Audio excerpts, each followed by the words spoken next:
అందరికీ నమస్కారం. Welcome to it's you TV. ప్రస్తుతం మనతో పాటు ఉన్నారు ప్రముఖ ఆధ్యాత్మికవేత్త, జ్యోతిష్య వాచస్పతి బ్రహ్మశ్రీ పోతుకుచ్చి చంద్రమౌళి శాస్త్రి గారు. గురుగారితో మాట్లాడి మనకున్న సందేహాలన్నిటినీ కూడా నివృత్తి చేసుకునే ప్రయత్నం చేద్దాం. అంతకంటే ముందు ఇటువంటి ఆధ్యాత్మికపరమైన వీడియోస్ కోసం ఇప్పుడే మన ఛానల్ని సబ్స్క్రైబ్ చేసుకోండి. నమస్కారం గురుగారు. ఓం గం గణపతయే నమః. గురుగారు, మీనరాశి వారికి ఏ విధంగా ఉంటుంది ఈ శని వక్రించడం వల్ల? మీనరాశి అంటేనే 12వ రాశి. అంటే వీళ్ళకి కొంచెం సుఖము సౌఖ్యము తక్కువనే చెప్పాలి. వీళ్ళ ఆలోచనలు బాగుంటాయి. వీళ్ళందరితో కూడా కొంచెం వీళ్ళ కోరికలు ఏదైతే ఉంటాయో ఆ కోరికల్ని తీర్చుకోవటానికి చాలా వరకు కూడా కష్టపడుతూనే ఉంటారు జీవితాంతం. దానికి తోడు కష్టపెట్టేవాడు వచ్చి కూర్చున్నాడు శని భగవానుడు. మీనరాశిలో శని భగవంతుడు వచ్చి కూర్చుంటే కష్టానికి ఇంకా డబుల్ ప్రమోషన్ వచ్చి కష్టపెడుతూనే ఉన్నాడు. దానికి తోడు ఏలినాడి శని ప్రభావం. ఇక కష్టానికి మారిపోయాయంటే మీనరాశి. అంటే అమ్మ, వీళ్ళల్లో అమితమైనటువంటి దివ్య జ్ఞానమే సంపదగా ఉంటుంది. వీళ్ళు ఆలోచనలు ఆచరణాత్మకంగా చేయటానికి ఎంత కష్టపడినా సరే వీళ్ళకు ఉన్నటువంటి నాలెడ్జ్ కానివ్వండి, వీళ్ళకు ఉన్నటువంటి జ్ఞానశక్తి, అపారమైనటువంటి జ్ఞానశక్తి ముందుకు తీసుకెళ్ళడానికి వీళ్ళే నియంత్రణ చేసుకుంటూ ఉంటారు. అలాంటిది ఏలినాడి శనితోనే బాధలు పడుతున్నప్పుడు ఈ జూలై 27 నుంచి దాదాపుగా డిసెంబర్ 11 వరకు శని వక్రిస్తున్నాడు. అంటే వీరింట్లో మామూలుగా ఒక దుష్ట శక్తే వచ్చి కూర్చుంది అనుకుంటే ఆయన వక్రిస్తే పాపి. ఈ మీనరాశి వారికి 11వ స్థానము 12వ స్థానానికి అధిపతి అయినటువంటి శని పాపి. వీళ్ళ అభీష్టము, వీళ్ళు కోరుకున్నటువంటి కోరికలు ఫ్రూట్ఫుల్నెస్ తీరటమే నిదానంగా జరుగుతూ ఉంటాయి. ఇవాళ అనుకుంటే 15 రోజులకు అవుతాయి పనులు, ఏది శని కూర్చుంటే. మరి వక్రించినప్పుడు ఇవి జరక్కపోగా ఒక రకంగా చెప్పాలంటే బద్ధకం అనేటటువంటిది తగ్గుతుంది, ఇంకా కష్టపడాలనే తాపత్రయం పెరుగుతుంది. ఇప్పుడు వక్రించిన శని వలన అరే నాయన బద్దకిస్తే పనులు జరిగి తెచ్చేట్లేవురా, ఇంకా మనం ముందుకు పరిగెత్తాలి, ఈ కష్టం కాదు ఇంకా కష్టాన్ని పెంచాలని చెప్పి గేజ్ పెంచేస్తూ ఉంటారు. దాని ద్వారా ఏమవుతుందమ్మా, శరీర ఆరోగ్యం మీద ప్రెషర్ ఎక్కువ అవుతుంది. మానసికంగా ప్రతి పని మీద వీళ్ళ యొక్క ఒత్తిడి ఎక్కువ చేసుకుంటారు. దాని వలన మానసికంగా రకరకాల ఆలోచనలు, ఈ కష్టం చేయాలంటే నేను ఈ విధంగా చెడుదారికి వెళ్ళాలి అని దుర్లక్షణాల యొక్క స్థితి, దుర్వ్యసనాలు కలిగినటువంటి ఫ్రెండ్స్తో సాంగత్యము ఎక్కువగా అయ్యే అవకాశం ఉంటుంది. అది కూడా ఏంటి, ఉన్న చోట కాదు, మనం ఆలోచించాలంటే, మనం పని చేయాలంటే దూరంగా వెళ్ళాలి. ఫలానా చోటుకి వెళ్ళి అక్కడ కూర్చొని అవసరం లేని కొన్ని ద్రవ పదార్థాలు స్వీకరిస్తూ ఆలోచిస్తే పనులు అవుతాయి అనుకుంటారు. అనారోగ్యం దెబ్బతింటుందని మీనరాశి వాళ్ళకి తెలియదు. అంటే అందరిట్లాని కాదు, వాళ్ళ జాతకంలో ఇవన్నీ చేసేటటువంటి గ్రహం ఆపరేట్ అయితే వాళ్ళకి ఆ లక్షణాలు ఈ శని ఇస్తూ ఉంటాడు. వక్రించినప్పుడు ఎక్కువ చేస్తాడు.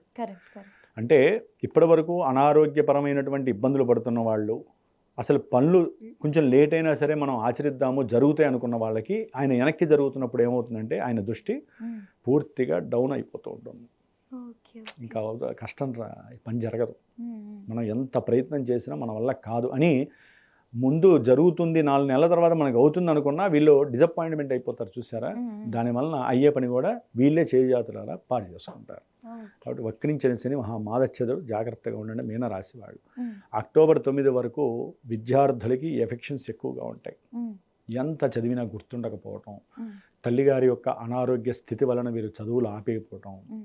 కొంతమంది వ్యాపారస్తులు పెట్టుబడుల్లో ఇప్పటివరకు పెట్టడానికి ఏం కాదురా, రూపాయి లాభం వచ్చిన రాపైనా పెట్టేద్దాం, మన లక్కుని పరీక్షించుకుందాం అనుకున్న వాళ్ళు చాలామంది వ్యాపారాల్లో పెట్టిన వాళ్ళు అస్తవ్యస్తంగా ఉన్న వాళ్ళకి పూర్తిగా వ్యాపారాదుల్లో నష్టాలు కలగడానికి అవకాశం.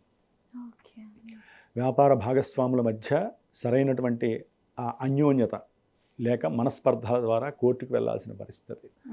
కొంతమంది ఇష్టం వచ్చినట్టుగా మాట్లాడుకొని వ్యాపారాల్లో దగాలు మోసాలు ఎక్కువైపోయి వక్రించిన తర్వాత వీళ్ళకి ఈ ఒక 70 రోజుల కాలము పరీక్షా కాలం. వ్యాపారస్తులకి జైలుకు కూడా వెళ్ళిపోతారు. మోసము దగ ఎక్కువైపోతూ ఉంటాయి భాగస్వాముల మధ్య అంతర్గతంగా. తర్వాత తెలుస్తుంది, అప్పుడు వాళ్ళు మార్చుకోవడానికి మళ్ళీ ప్రయత్నం చేస్తారు. ఏది అక్టోబర్ 9 తర్వాత వీళ్ళల్లో మార్పులు వస్తాయి. ఇదేంటి మనం ఇట్లా నష్టపోతున్నాము, అసలు జైల్లో ఉన్నవాడు కూడా ఆలోచిస్తాడు, అసలు నా మీద ఎఫ్ఐఆర్ చేయటం ఏంటి, నేనేం తప్పు చేశాను, నమ్మి మోసపోయాను అని అప్పుడు ఆలోచన వస్తుంది. ఇవన్నీ ఏంటంటే వక్రించిన శని వలన ఫ్లక్చువేషన్స్ మహాఘోరంగా జరుగుతాయి. ఇప్పటి వరకు ఒకలా ఉంది ఏంటి, ఇప్పుడు ఒకలా జరుగుతోంది ఏంటి అనే ఆలోచనలు ఎక్కువైపోతూ ఉంటాయి. కాబట్టి తల్లి పరంగా, చదువు పరంగా కొంతమంది ఉంటారు ల్యాండ్ ఇష్యూస్ ఎక్కువైపోతూ ఉంటాయి. అంటే తల్లికి సంబంధించినటువంటి ఆస్తులు, ఈ విషయాలలో ఏంటంటే కోర్టు కేసుల వలన వీళ్ళకి ధనపరమైనటువంటి నష్టం ఎక్కువ అవుతుంది. ఇప్పటివరకు ఏంటంటే మనకి పని అయిపోతుంది, దానివలన లాభం వస్తుంది, పిల్లల్ని ఎక్కువ చదివించుకోవచ్చు, లేకపోతే మనకి ఈ అమ్మిన ఆస్తి వలన వచ్చే డబ్బుతో వ్యాపారం పెట్టుకోవచ్చు, కష్టమైనా సరే వ్యాపారాన్ని వృద్ధి చేసుకుందాము, ఇలాంటి తత్వం ఉన్నటువంటి వాళ్ళు ఒక్కసారిగా బొమ్మ బురిసైపోతాం. అమ్మాల్సిన వస్తువు విషయంలో జాప్యం జరగటం వేరు, మోసపోవటం అనేది వేరు, మధ్యవర్తులు వీరిని మోసం చేయటం వేరు. 10 రూపాయలు ఒక ఆస్తి అమ్ముదామని పెట్టుకుంటారమ్మా ల్యాండ్లో. ఆల్రెడీ ఫోన్లే మా అయితే ₹1 తగ్గుతుంది అనుకుంటారు. మధ్యవర్తి వస్తే ఏం చేస్తాడు, ₹4 తగ్గించేస్తాడు. అలాంటి పరిస్థితి వక్రించిన శని చేస్తూ ఉంటాడు.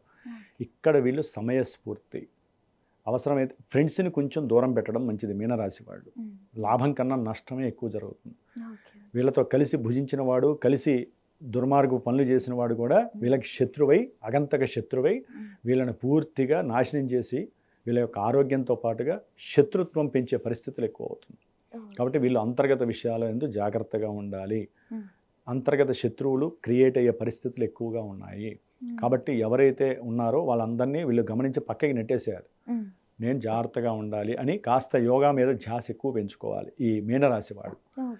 పెళ్ళిళ్ళకి సంబంధించిన విషయాలలో కూడా పూర్తిగా వీళ్ళకి నెగిటివ్నెస్నే కనిపిస్తే అక్టోబర్ 9 వరకు అవుతాయి అనుకున్న వాళ్ళకి పెళ్ళిళ్ళు కాకపోవడం, తర్వాత తెలుసుకుంటే వీళ్ళకి సంబంధించిన అయిన వాళ్ళు ఎవరో బంధువులో దానికి పుల్లలు వేశారు, అందుకనే పెళ్ళిళ్ళు వెనక్కి వెళ్ళిపోయినాయి అని చెప్పి, అంటే వీళ్ళ మీద లేనిపోని చెబుతూ ఉంటారు కదా, వీళ్ళు జీతం ఇంత చదువుతున్నారు కానీ వీళ్ళకి జీతం అంత రాదని. అబద్ధాలు. వినేవాడికి ఉండాలి ముందు, అది గుర్తుపెట్టుకోవాలి. వినేవాడికి అవతల చెప్పేవాడు ఎవడు, వాడికి ఏమవుతాడో ముందు అర్థం చేసుకోవాలి. వ్యాపారాల్లో కానీ అయిన వాళ్ళల్లో కానీ జరిగేవి ఇవే. మాట్లాడడం ఎంత దోషమో వినేవాడి యొక్క ఎఫెక్షన్ ఇంకా ఘోరమైనటువంటి 100 రెట్లు శాతం ఎక్కువగా ఉంటుంది. వినేసేసి అవతల వాడిని మంచిగా చూసే సద్భావన కాస్త వాడిని ఎగాదిగా చూడటం ఎక్కువైపోతుంది. వీడికి చెప్పినవాడు ఎవడో తెలుసుకోడు, ఎదుర్కొన్న వాడిని తప్పు చేస్తారు. ఎక్కువగా భార్యాభర్తల మధ్య ఇప్పుడు ఎక్కువ జరుగుతుంది మీనరాశి వాళ్ళకి. ఎవరో ఏదో చెబుతారు, అది నమ్మి ఏదో మూడిగా కూర్చుంటారు, ఏదో అన్ని కోల్పోయిన వాళ్ళలా కూర్చుంటారు. అది ఆడైనా మగైనా ఎవరైనా కానీ మీనరాశి వాళ్ళు అనుమానం శాతం ఎక్కువైపోతూ ఉంటుంది. దానివల్ల ఏంటంటే కుటుంబంలో సమస్యల పరం ఎక్కువ అవుతుంది. వీళ్ళు ఏదో అనుకుంటారు, దూర ప్రాంతాలకు వెళ్ళాలి, ఇట్లా చక్కగా దైవ దర్శనం చేసుకోవాలి, నదీ తీర్థంలో స్నానం చేయాలి అనుకుంటారు. ఏమవుతుంది, ఇలా ఆలోచించి మరిగి ఏమవుతుంది, ఆవిరైనట్టుగా వీళ్ళలో మంచితనం ఆవిరైపోయి ఒకళ్ళ యందు ఒకళ్ళకి నెగిటివ్నెస్లు, దుర్మార్గమైనటువంటి ఆలోచనలు పెరుగుతాయి. జాగ్రత్తగా ఉండండి. భార్యాభర్తల మధ్య మరుగు ఎక్కువైపోతూ ఉంటుంది. ఎవడో ఏదో చెబుతారు, లేకపోతే ఎవరో ఏదో చెబుతారు, దాని ద్వారా సమస్యలు ఎక్కువ అవుతాయి. భాగస్వామ్యము అంతే, వ్యాపార విషయంలో భార్యాభర్తల మధ్య అంతే, చదువు విషయంలో కూడా అంతే. కాబట్టి విద్యాలయాల్లో జాగ్రత్తగా ఉండండి. పిల్లలు చదువుకునేవాళ్ళు ఉన్నతమైనటువంటి చదువులు చదవాలనే కోరికలు కొంచెం ఇప్పుడు ఫుల్ స్టాప్ పెట్టండి. ఆ విషయాల్లో మీరు ఏది చేసినా కూడా ఫలించకపోవచ్చు. అట్లాగే ఈ యొక్క శని యొక్క దృష్టి ఇప్పటి వరకు ఉద్యోగానికి సంబంధించినటువంటి విషయాలలో పూర్తిగా నెగిటివ్గా ఉంది. ఇప్పుడేమవుతుందంటే ఉద్యోగాలలోనే ఎన్నో అగంతకమైనటువంటి చర్యలు, అవమానాలు, వీరు చేసినా చేయకపోయినా తప్పులు వీళ్ళ మీద పడటము, ఎఫ్ఐఆర్ కేసులు వేయటము, తీసుకెళ్ళి చెరసాల్లో కూర్చోబెట్టడం. ఉద్యోగ విషయాలలో పూర్తిగా వైవిధ్యకరమైన మార్పులు కూడా వస్తాయి. కంపల్సరీ ఇవన్నీ జరుగుతాయి. ఆపరేషన్స్, దీర్ఘకాలిక అనారోగ్యపరంగా ఇబ్బందులు పడే వాళ్ళకి ఆపరేషన్స్ జరిగే పరిస్థితులు, అవి రిలాక్స్ అవ్వటము, అవన్నీ కూడా ఆఫ్టర్ డిసెంబర్ తర్వాతేనమ్మా. ఈ 4 నెలల కాలంలో నర్వస్ ప్రాబ్లమ్స్, ఆకస్మికంగా ఆపరేషన్స్ జరిగే పరిస్థితులు, పూర్వజన్మలో చేసుకున్న కర్మదోషాలన్నీ ఈ జన్మలో ఇప్పుడు ఈ 4.5 నెలల్లో వీళ్ళకి యాక్టివేట్ అవుతాయి. జాతకంలో కనుక శని చెడ్డవాడైతే ఇవన్నీ కంపల్సరీ చేసేస్తూనే ఉంటాడు. దశలు జరుగుతున్నా, అంతర్ దశలు జరుగుతున్నా, వివాహము, వ్యాపారము, ఆరోగ్యము, ధనము, అనుకున్న పనులు ముందుకెళ్ళకపోవడం, ఇవన్నీ జరుగుతూనే ఉంటే ఇంకా ఎఫెక్టివ్గా జరుగుతాయి. వక్రించిన శని పాపత్వాన్ని ఇంకా మూటగట్టేస్తాడు. ఓకే. ఇప్పటి వరకు ఓన్లీ ఏలినాటి శని వరకే ఆలోచిస్తున్నారు, ఇప్పుడు ఇంకొంచెం ఎక్కువ చేస్తాడు. కాబట్టి వీళ్ళు కాస్త శనికి జపాలు చేయించడం, దానాలు ఇవ్వటం, ఎక్కువగా రుద్రాభిషేకాలు ఎక్కువగా చేయటం విశేషత్వం. దానాలు అంటే ఎటువంటివి ఇవ్వాలి గురుగారు? శనికి సంబంధించిన దానాలమ్మ, లేకపోతే లేని వాళ్ళకన్నా సరే ఏ రగ్గులు ఇప్పుడు వర్షాకాలాలు వస్తున్నాయి కాబట్టి చలికాలము కాస్త రగ్గులు దానం చేయటం, చెప్పులు ఇవ్వటము, లేకపోతే గొడుగులు దానం చేయటము, లేకపోతే వీరు పర్సనల్గా ఏదైనా ఇబ్బందులుగా ఉంటే భార్యాభర్తలు కలిసి ఒక బ్రాహ్మణ్ణి ఏర్పాటు చేసుకొని జపాలు చేయించుకొని దానం ఇచ్చుకోవటం, ఇలాంటివి చేసుకోవడం ద్వారా ఎన్నో రకాలైనటువంటి లాభాలు దానం వల్ల ఉంటాయి అమ్మ. ఒట్టి దానం చేస్తే కాదు, దానికి మళ్ళీ సపోర్టెడ్గా జపం చేయించాలి. ఆ జపానికి అందుకనే జపము, తర్పణము, దానము, హోమము లేదా అభిషేకము విత్తం కొద్దీ ఇవన్నీ చేసుకోవాలి. ధనం మూలం జగత్, ధనాన్ని బట్టి పిండి కొద్దీ రొట్టెమ్మ. ఎవరి యొక్క స్థితిని బట్టి కోటీశ్వరుడు రూపాయి ఖర్చు పెడితే వాడికి లాభం రాదు, 10 రూపాయలు ఉన్నవాడు రూపాయి ఖర్చు పెట్టినా మంచి లాభం వస్తుంది.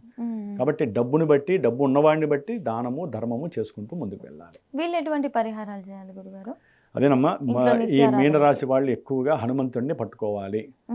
ఓం నమో భగవతే ఆంజనేయాయ మహాబలాయ నమః అనేటటువంటి మంత్రాన్ని ఎక్కువగా జపించడం ద్వారా ఇందాక చెప్పినటువంటి చెరసాల బాధలు, చెరసాలలో ఉన్న వాళ్ళు బయటికి రావటము, లేకపోతే ఎఫ్ఐఆర్ కేసులు పడిపోవటము, లేకపోతే అనారోగ్యపరంగా డిప్రెషన్స్గా ఉన్నటువంటి వాళ్ళకి ఒక్కసారి హనుమంతుల వారు మంచి శక్తిని ఇవ్వటము, ఇలాంటివి వస్తూ ఉంటే అది నోరు తిరగట్లేదు, ఓం మనోజవం మారుతి తుల్యవేగం ఉంది కదా, దాన్ని ఎక్కువగా ఫాలోయింగ్ చేసుకోవటం. ఏది లేదు, త్రయంబకం ఎట్టి పరిస్థితుల్లో వీళ్ళు జపం చేసుకొని హోమం చేసుకోవాలమ్మా. త్రయంబకం వీళ్ళు జపం చేస్తూనే ఉండాలి.